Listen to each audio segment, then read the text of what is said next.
and I met my marvelous psychiatrist, Dr. Martin Katzman. He saved my life. We started with cognitive behavior therapy and medication. He'd give me homework. Okay, Earla, you have to leave the house every single day. I did. I was terrified. But you know the thought records that you do? I would say, I'm terrified somebody's going to hurt me.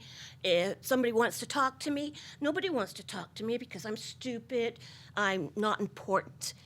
So I'd have to write down, okay, I just had to go off my property every single day and write down what did really happen. And I found that I was safe. And if somebody did approach me, instead of running back in the house, I had to stay there, and they would usually say hello. Then I started walking around the block and just getting farther and farther away from my safe place.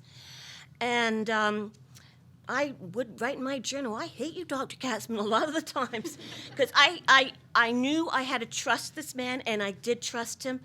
So everything I had to do, no matter how painful, no matter how scary, because we don't want to do fears that scare us to death, but you have to get your life back. But one thing I found was gardening, even when I was a teenager, helped me. And it's a known fact that gardening, being just sitting and looking at a tree or, getting your hands in the earth gives you back so much. Working in the garden, the Sunshine Garden, we start out composting and getting the garden ready and seeding. And then the next week we always do a tour around the garden. And people get so excited because they see they've planted a little seed, and now it's growing, and it keeps growing and keeps growing. And it just brings so much joy to them.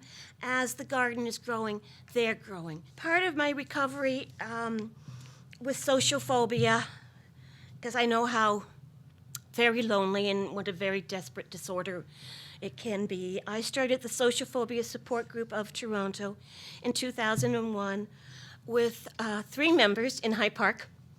Now we meet once a week, and we have over 100 members.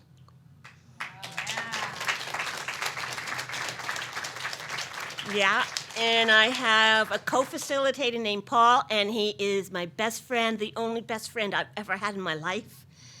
Paul's taught me how to be a friend and how to make a friend. I owe him so much also, because people with social phobia, they still hide. They're still embarrassed. And mental illness, people are still embarrassed. We all have to speak out and talk about it. There is only one thing we have in our life that really belongs to us, and that's our own life. So we have to fight. And one way of doing that is gardening.